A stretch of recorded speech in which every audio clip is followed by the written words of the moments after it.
us are deeply disturbed by the scenes of the violence, by the level of abuse that the citizens in the streets have felt over the course of the last days, and our hearts go out to the people of Ukraine for what has been happening. President Yanukovych has the opportunity to make a choice. A choice is between protecting the people that he serves, all of the people, and a choice for compromise and dialogue versus violence and mayhem. We believe the choice is clear, and we are talking about the possibility of sanctions or other steps with our friends in Europe and elsewhere in order to try to create the environment for compromise. Our desire is for Mr. Yanukovych to bring people together, dialogue with the opposition, find the measure of compromise, and put the broad interests of the people of Ukraine out front. We are convinced there is still space for that to happen. The violence can be avoided, and in the end, the aspirations of the people of Ukraine can be met through that kind of dialogue. That is our hope. Vice President Biden talked yesterday, I believe even today again, with President Yanukovych. But really it's in his hands to decide what the future of Ukraine and the future hopes of his people will be. And we hope very, very much that violence will be avoided and compromise will be found. This does not look like a truce at all. Last night the opposition and the president managed to agree on a ceasefire, but in the morning the right-wing sector, the core of the protest, the hardcore radicals, decided to go on the offensive from the Independence Square, which generally looks like a battle zone right now after almost 72 hours of fighting and burning everything in its path. Right now we saw that the police have been pushed away from this barricade they've been occupying for the last 48 hours. Last night I took a walk here, it was all covered with the police. Now you can see for yourself, the right wings are again reinforcing their barricades. We literally had to dodge bullets during several of our attempted live broadcasts because it was very, very unsafe here. Right now the police are pushed back. We can still hear flashbangs exploded. We can still see Molotov cocktails being thrown. The situation is very, very tense. We do know also that the government of Ukraine has implemented the so-called counter-terrorism operation mode, which would mean tougher security across the country. But right now this is pure mayhem. It isn't clear where it's going to go. The right-wing sector, the core of the protest, their leaders said last night that they knew nothing about the truce, that they would not listen to anyone, not the opposition, not the politicians from the government. They said that the revolution must continue until the very end. We also already saw several wounded being carried from this standoff point here at the barricade at the Institutskaya Street. What I saw, I think it was a gunshot wound. The man was bleeding heavily, but it's really unclear whether this was caused by a live round or anything else. Maybe it was a flashbang or anything of the kind. So the situation, it remains still very tense, and it's definitely far from being a truce.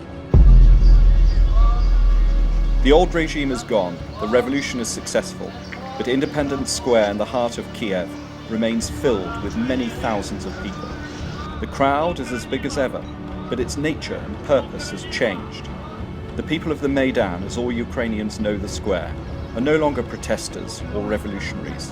They are not trying to overthrow a hated president or face down his riot police or brave the bullets of his snipers. Today, many of them are mourners, tearfully commemorating their dead. Flowers have been laid at a dozen or more places where people were shot down last week.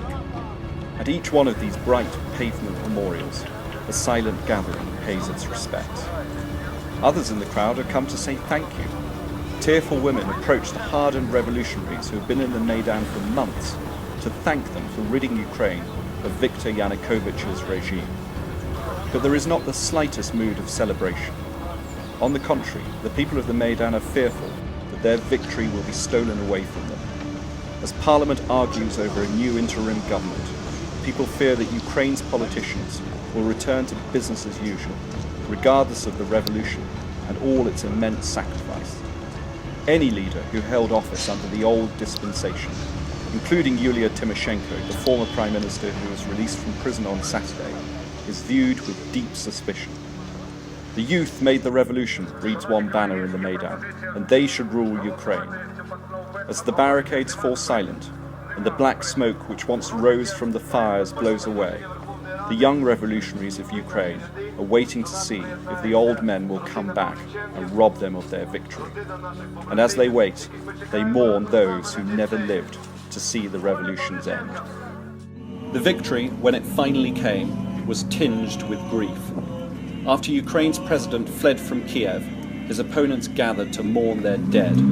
Thousands massed in Independence Square, not for once to protest, but to remember the scores of people who were shot down in the very square around them.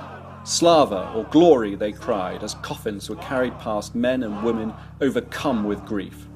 One mourner paid tribute to the heroes who had given their lives so that others might live. Nearby, the protesters had taken control of all the arms of Ukraine's state. I'm standing in front of Ukraine's version of 10 Downing Street. This is the President's office, and as of this morning it's controlled not by the President's own security forces, but by the so-called self-defense units of the protest movement. And President Yanukovych himself, well, he's certainly not in here, and he's believed not to be in Kiev at all. Until this morning, this was his last citadel, this was where he was still in command, but now, well, I'm able to stand in front of it and talk. Viktor Yanukovych fled from Kiev under cover of darkness. After almost 3 months and the loss of at least 70 lives, the protesters on the barricades had achieved their main goal. As he left, Yulia Tymoshenko, his leading opponent and a former prime minister, was released from detention, allowing her to return to the capital. But for many in the rallies, this revolution was never just about getting rid of one man. They want Ukraine to be a genuine European democracy, so that the people they call heroes will not have died in vain. More than 21,000 dead birds have been found on France's Atlantic beaches since the beginning of the year. They couldn't catch fish that dive deeper to escape the huge storms. After not eating for at least 15 days, they died of malnutrition. Experts say the death toll is unprecedented for at least a century. It is Tuesday, February 25th, 2014, and I'm Leanne McAdoo.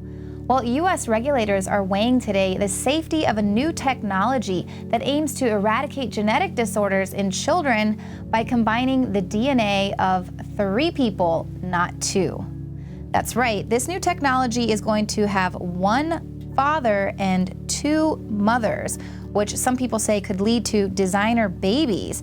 Now, this procedure is basically going to take a healthy donor DNA and take out the material that'll be from the mother, which would determine things like hair color and intelligence, and then splice that with the healthy mitochondria DNA from the donor's material. This is according to Interfax, which cites a Russian defense minister on President Vladimir Putin issuing orders to conduct a check of combat readiness of its military districts. It's basically, it wants to test the combat readiness of the armed forces across Western Russia on Wednesday, which is today, and it began at 2 p.m. local time, which is about 2 hours ago, and this will run through March 3rd, which is next Monday. So Russia is readying its combat troops. It has ordered urgent military drills, and this comes, of course, with the tension over Ukraine increasing.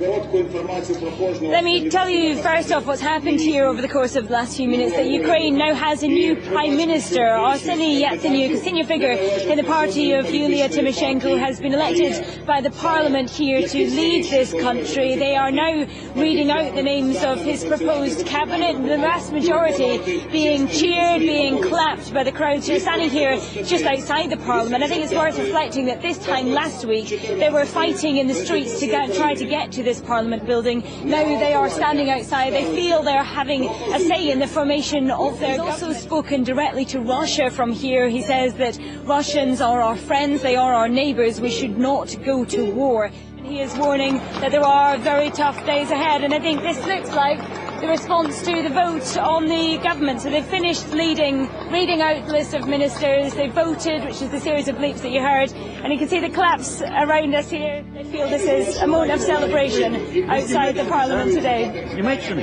And he says thank you very much to Europe, to people who have covered this. But the reality is there are tough days ahead here. The economy is in a very precarious situation, and I think nobody inside or outside this building is under any illusions that this is over yet. This is a significant